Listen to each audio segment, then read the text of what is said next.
Chandra Nalaar is one of the most iconic planeswalkers in Magic the Gathering, and we are going to tier list rank every Chandra card that exists. The first Chandra Planeswalker we saw was in Lorwyn. We are going to go all the way back. We're going to talk about every Chandra Planeswalker that exists. Get ready for it. The video starts right now.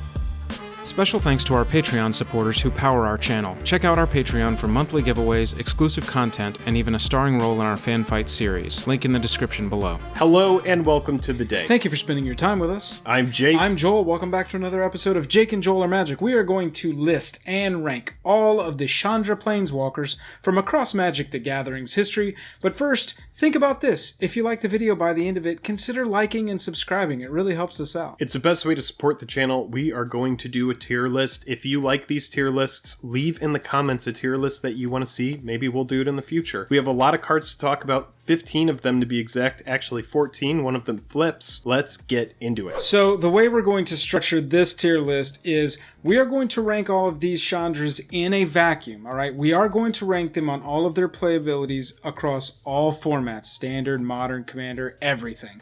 But an S of a Chandra here does not mean that we think that is equivalent with like Force of Will or some S level card. We're not ranking Chandra Torch of Defiance as high as Black Lotus. What we are doing though is ranking all of these Chandras against each other. So an S Chandra represents the best of the Chandra groups and so forth. Jake, did I represent our position there accurately? I think you're firing on all cylinders. Oh. I think you're firing on all cylinders, there, boy. I think you're firing on all cylinders. The fire puns are coming fast and early. I think you're cooking with gas. Let's start with a Dominaria Chandra. We've got Bold Pyromancer, red, 4 I think this was a dual deck. Yeah. I believe it was. I don't think this was in the spoiler actual alert, set. not going to be an S. Yeah, 4 plus red for a 5 loyalty. Take it up. You add 2 red, deals 2 damage to only players. -3 deals 3 to a creature or planeswalker, not players. -7 deals 10 to target player and each creature and planeswalker they control. Yeah, dude. So right off the rip, I'm putting this at like a C. Honestly, for six mana, I'm just thinking, that -3, pretty underwhelming. Being able to ramp a little bit and deal 2 damage to target player is kind of neat. I think in EDH, it's probably going to find a little bit of a home. But adding 2, it's notable. The -7, kind of underwhelming as well. Yeah, that's the thing, man. It's only to what? 1 player?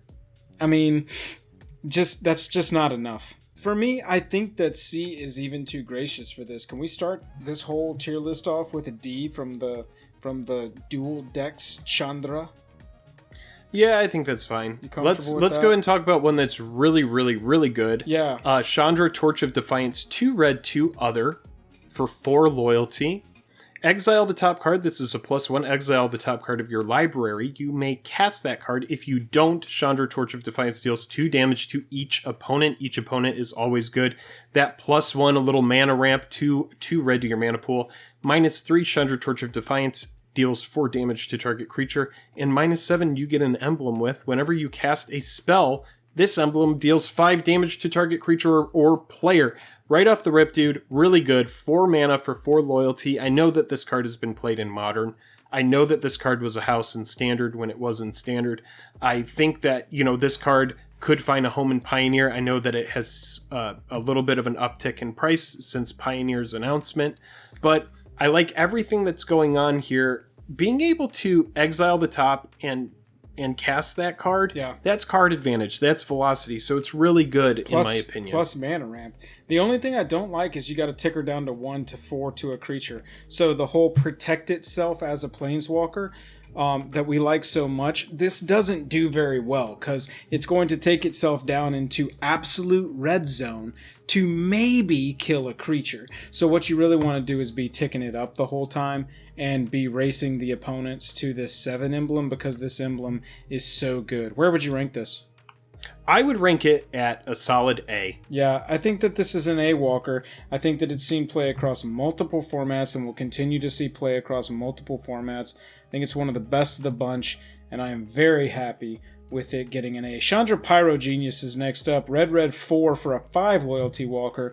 We got +2 to deal 2 to each opponent, -3 to deal 4 to target 1 creature, and -10, which is multiple ticks away, to deal 6 to target player and each creature he or she controls. This I hate. This is fine. Again, you got to take it down into almost the absolute red zone to deal 4 and maybe kill the creature threat that's going to kill it. I really like this, though. I mean, the thing is... +2 is a big jump. Yeah. We should say that. +2, it's a big jump. You're dealing 2 to jump. each opponent. This is not that impactful, so you're not, like, racing the opponents to get this huge payoff for this finale. Yeah. It is target players, so it's kind of like very meh in EDH, right. I feel like. You've got, like, you got a 6-cost Sulfuric Vortex here that might eventually like deal 6 to finish off a player and really screw over the tokens player in Commander. I'm trying to make it good. Yeah, I mean, 6 damage to each creature they control. Most likely that's going to kill most of their board, but there is going to be some stuff that's out of reach. Yeah. The 4 damage, meh. But I will say, for another dual deck Chandra, this is actually, I would say, an upgrade from where the first one was, and I would put this at about a C. Yeah, I don't think they're called dual decks, by the way, just because I know somebody's going to yell at us. I think they're called Planeswalker decks from whatever set that they were released into.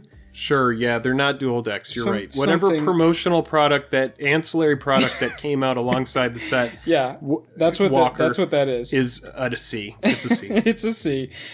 Yeah. Chandra Nalaar. Lorwyn, first Chandra Planeswalker, 2 red, 3 other, Chandra Nalaar, 6 loyalty, +1, Chandra Nalaar deals 1 damage to target player, womp womp.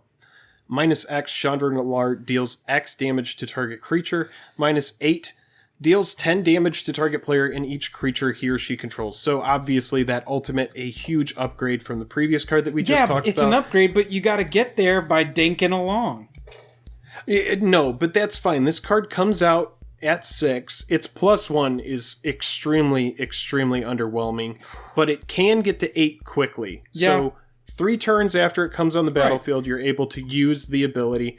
That -X to target creature, you do have 6 damage loaded ready to go as soon as you play this card for 5. So we get 6 damage for 5 mana, which isn't awful. It's not terrible. But it is target creature, so you can't redirect it at a player or a planeswalker or anything like that. Yeah. That was kind of before that was in the design of planeswalkers. Yeah. The 1 damage to target player I hate. The -8 is whatever. I would put this card at a C, even though it is the OG. Yeah, I feel like it's you're just right expensive, dude. Yeah. You know, it's like 5 mana. I would rather be playing Torch of Defiance for 4 mana. Yeah. So it has to be less than Torch of Defiance, but it is the OG, so I don't want to rank it as a D. Right. So, you know, we'll give it. I don't know. We'll give her the old C on that one. Chandra the Firebrand. We got 1 red, 3 other for a 3 loyalty walker that ticks up to deal 1 damage to target creature or player. So we got a little upgrade there.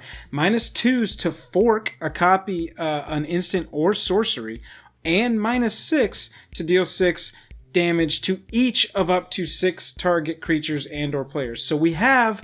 This is one where I feel like all the abilities are at least fairly playable. And I'm only saying playable because that +1 could hit like a mana dork. Right. Yeah. I mean, otherwise it's useless. It hits pesky cards that are notable. Right. A lot of really good cards will have like a 1 toughness just because it's like something that can really shut the game down. So I do like that the +1 here has some versatility built into it.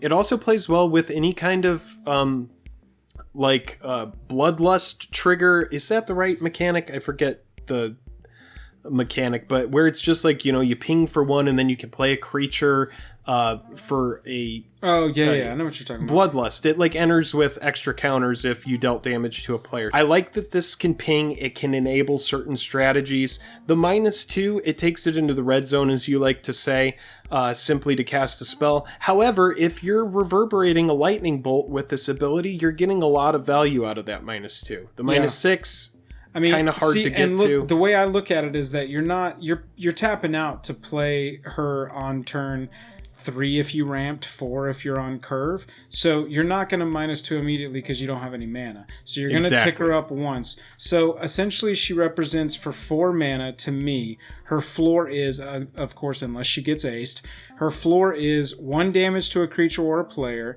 and then 2 forks. That's not bad. It's not bad for 4 mana. Yeah. And whatever kind of, damage she mitigates because they swung at her instead. Right. However, I'm still kind of underwhelmed by this card. It isn't a card that I think I would ever find myself playing. What do you think, B or C?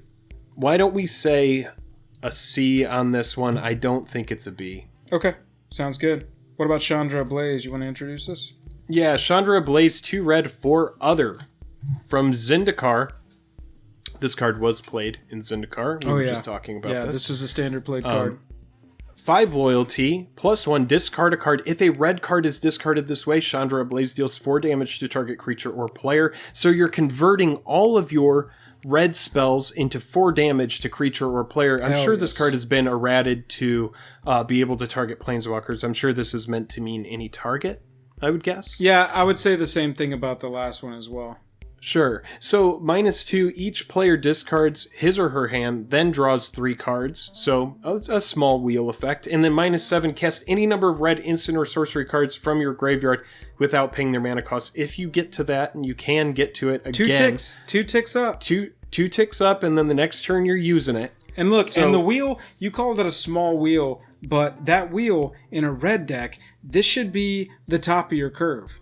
You're playing this, and 100%. You should be out of cards, honestly. So you're taking her down to 3 right out of the gate to get the control player across the board who let the Chandra Blaze resolve for some reason to discard their hand, draw 3 with you. In a perfect world. Right, in a perfect world. Draw 3 with you, and then the next turn you're ready to start discarding the red cards, the 1-drops and stuff you don't need anymore, to start just for 4. Yeah, and my strategy with this card is to simply play it, +1, discard every single red card that I have. Right. Try to get to that 7, clear the board as best that I can, just shoot the player with red cards until we can get to that 7, or hopefully, just convert every red card I can until I close out the game. I do think that of the Chandras that we've reviewed so far, this +1 is the most potent.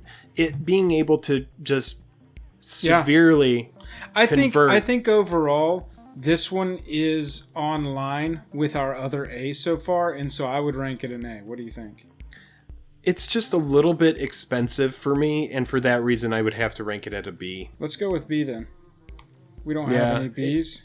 It's just it's good, but again, it's still pricey, and you have to think about in all these different formats where it's going to exist. Like, yeah, you're right. It just can't exist in Modern. It is better in Commander, but it's never going to exist in Modern. You're exactly right. Yeah. Chandra Pyromaster is up next. 2 red, 2 other for a 4 loyalty Chandra. +1 lets Chandra deal a damage to a player and 1 damage to up to 1 target creature that player controls, and that creature can't block. It's kind of funny as we've gone through the history of Chandras. You can see like the evolution of Chandra's +1. Everything is getting better. They're like, wow, that 1 to a player was not good.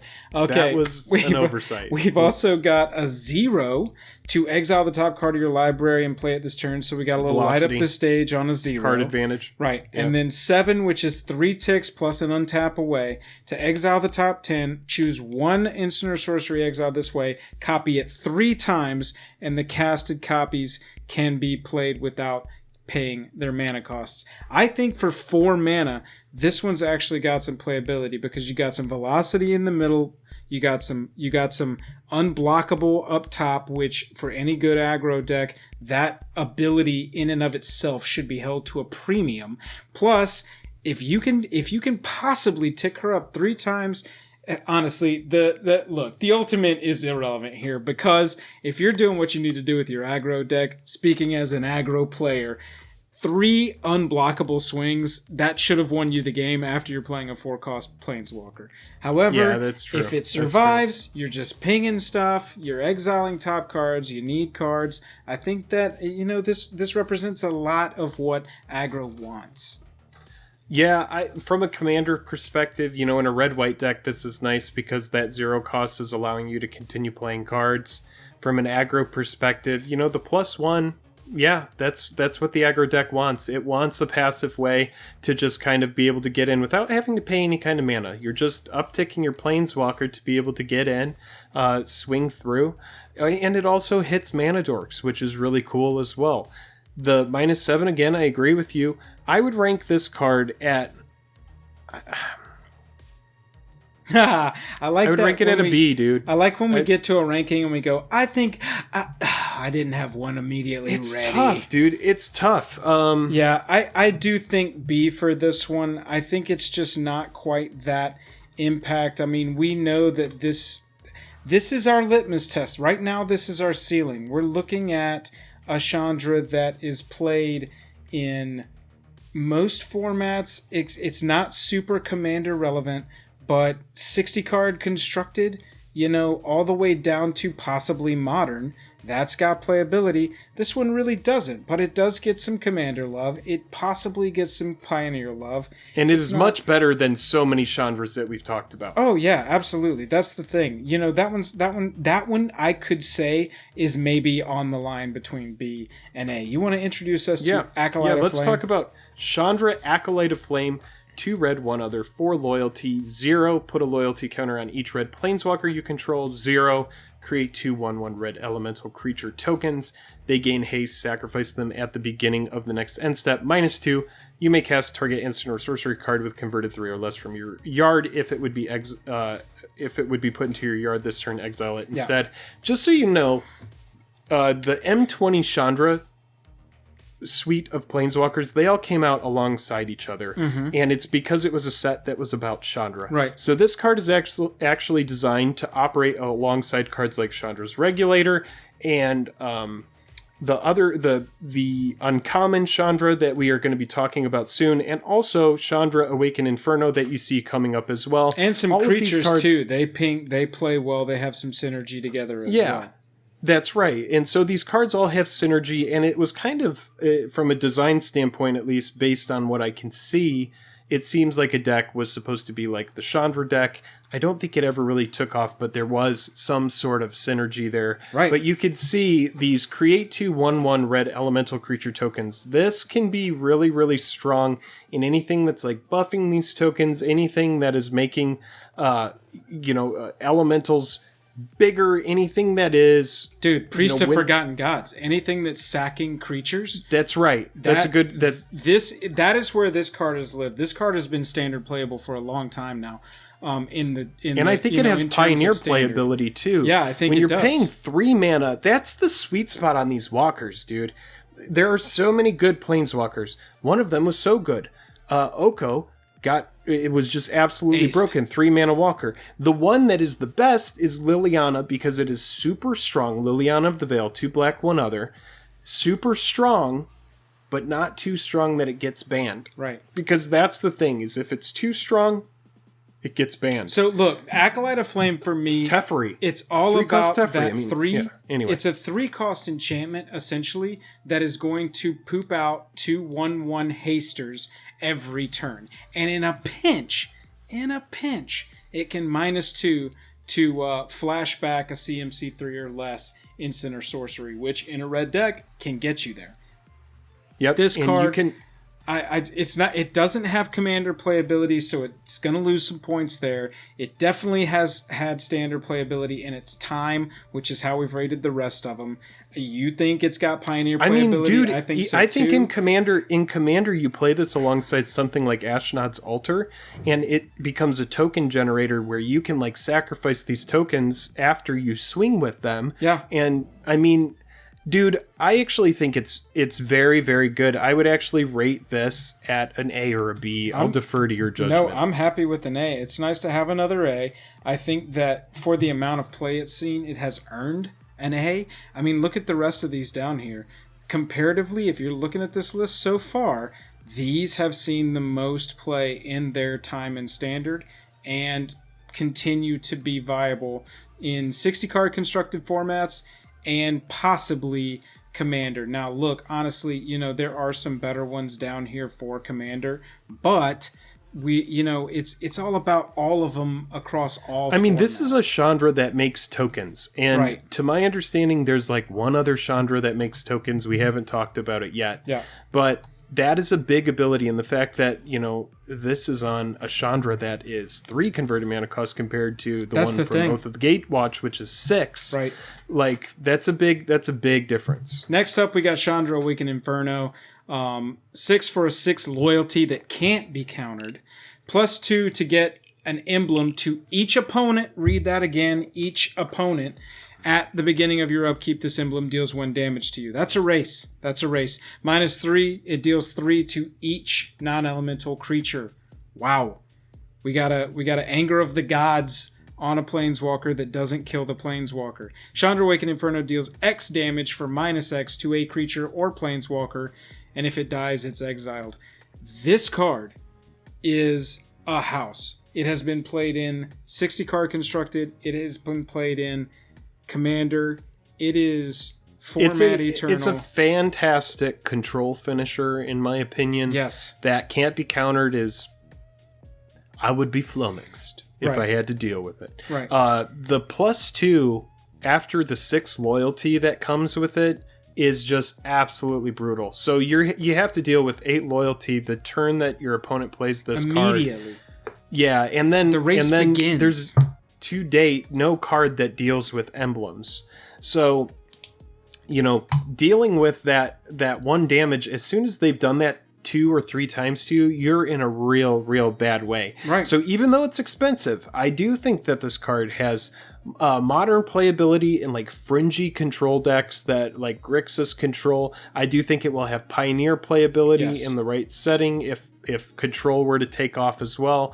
It is expensive, but the abilities reflect that expensive price, unlike a couple of other 6-cost Chandras that we've talked about that really don't even come close to this. Right. Honestly, if in Standard we haven't had... It's at time of shooting, this is still Standard legal, and if we hadn't had so many spells come in to the meta that were Destroy Target Planeswalker because of War of the Spark, I feel like this card would have showed up way more often. It just showed up at a time where War of the Spark was in Standard and there was a lot of Planeswalker destruction running around, and that'll probably continue on. In the beginning, before there was Planeswalker destruction, this card would have been an all-star forever. Absolutely. Compared to every other Chandra, it's an S. Yeah, this is an S on our list. I think that, you know, in a vacuum against every other Chandra, it's kind of...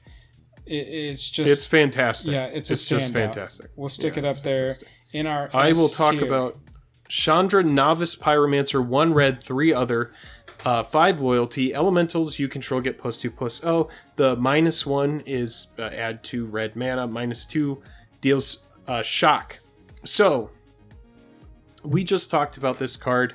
4 mana for 5 loyalty. Nothing to shake a stick at. That's nice. The +1 is kind of irrelevant in anything that isn't related to elementals. It's Sure. just meh. And It's mostly very irrelevant medium. in elementals too. The elemental deck is not hugely in love with that ability.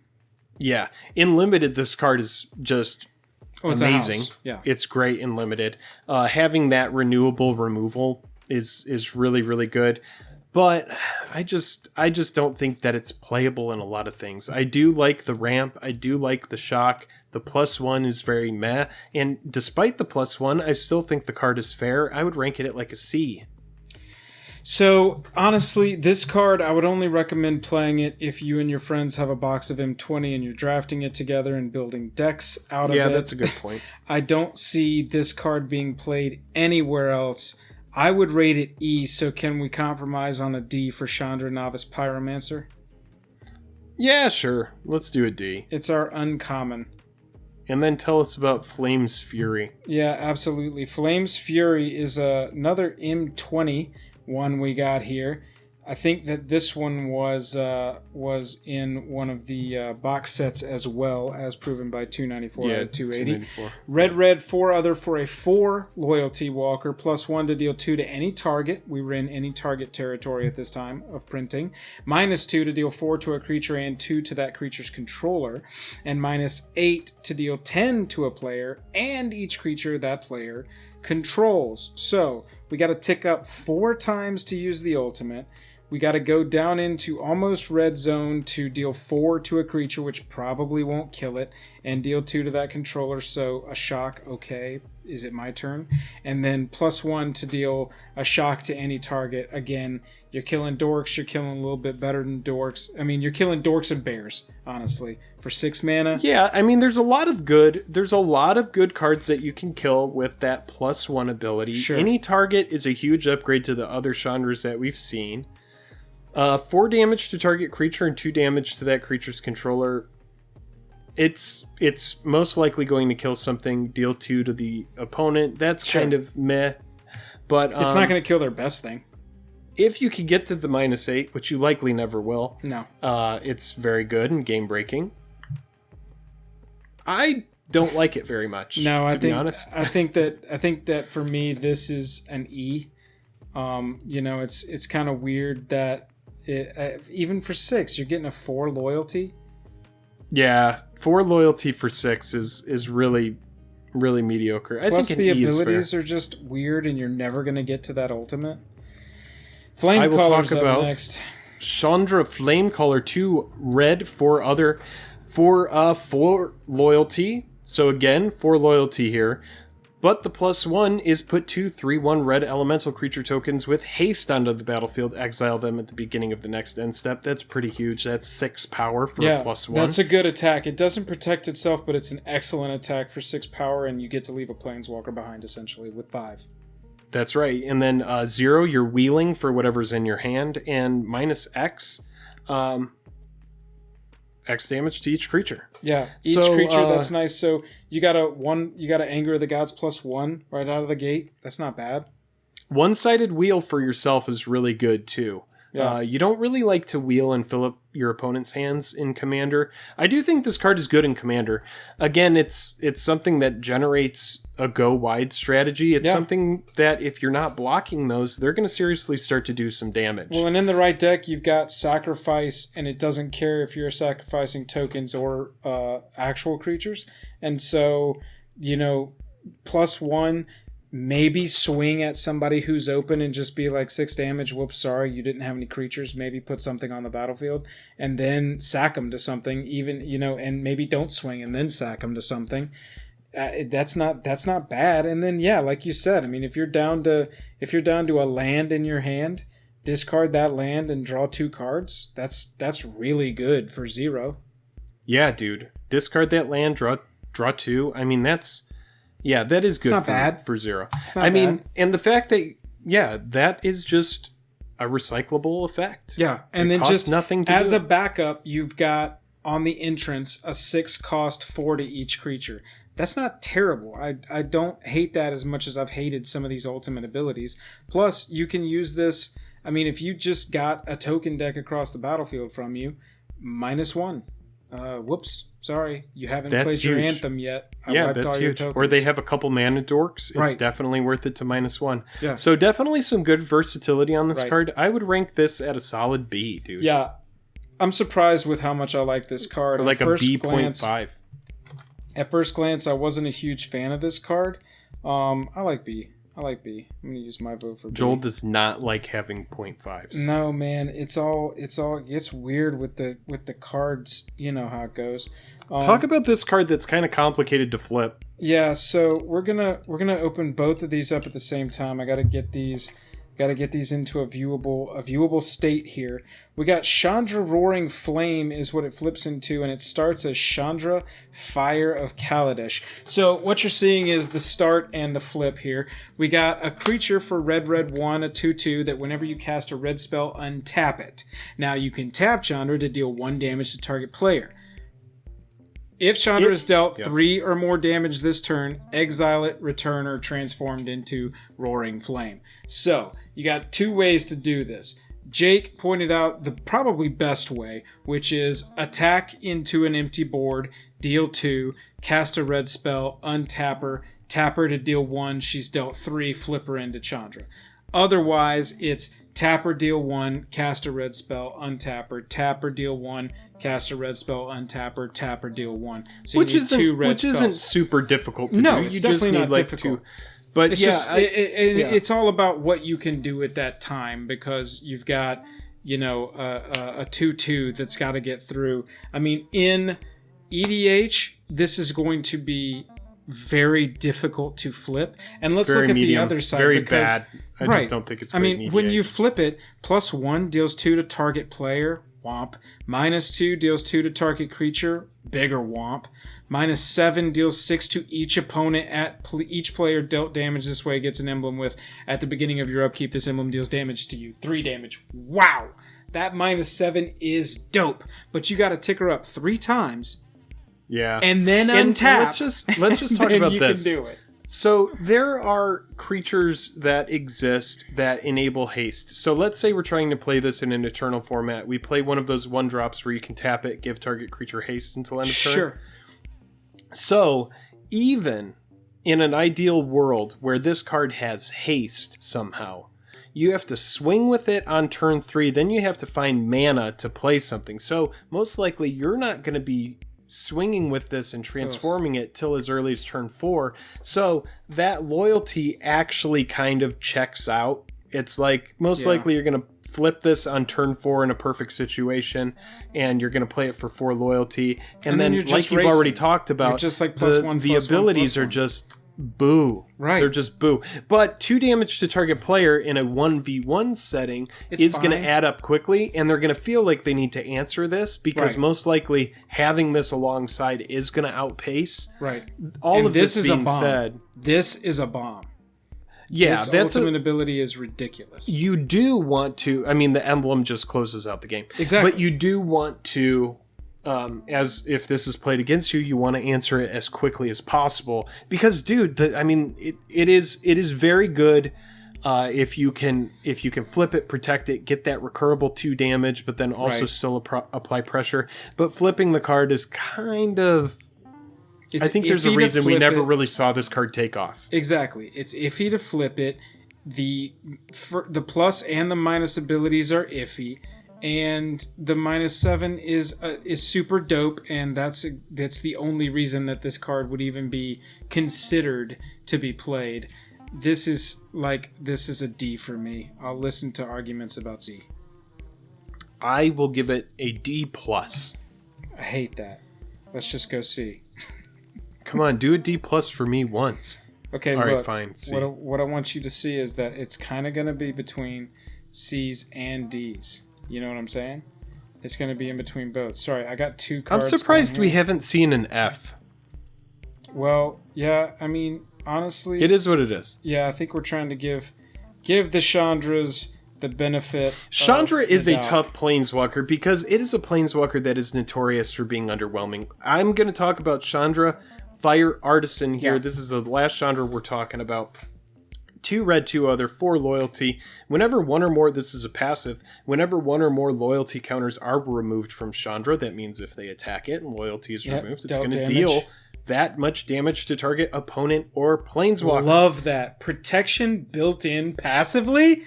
That's so sick. Or not protection, but like mutually assured destruction. I love that. Yeah, so unless you have a planeswalker spell that's just destroy this, Right. like, this is pretty brutal. It's going to be The 4 damage +1 for 4 mana. That's solid. That's right.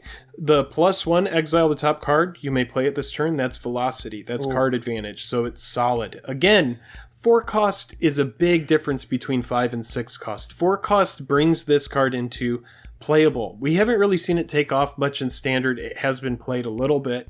Well, then before we go to the -7, think about this too, because this is another situation where you're not going to be able to take advantage of what the +1 gives you on the turn it's played, most likely, unless you're in Commander and you're 8 to 10 mana. Chandra's going to come in. You're going to tap out the 4 to cast her. You're going to tick her up. You're hoping it's like a land. Honestly, because it does say you may play it this turn. It doesn't say you may play instance or non-land, whatever. So if you have a land in hand, make sure you're not playing that land and you're filtering away the land on top if you can. But even so, I mean, you probably played your land for that turn to get to 4 in a constructed format, not Commander, to play Chandra, and then you plus her up. That one's going to go away forever.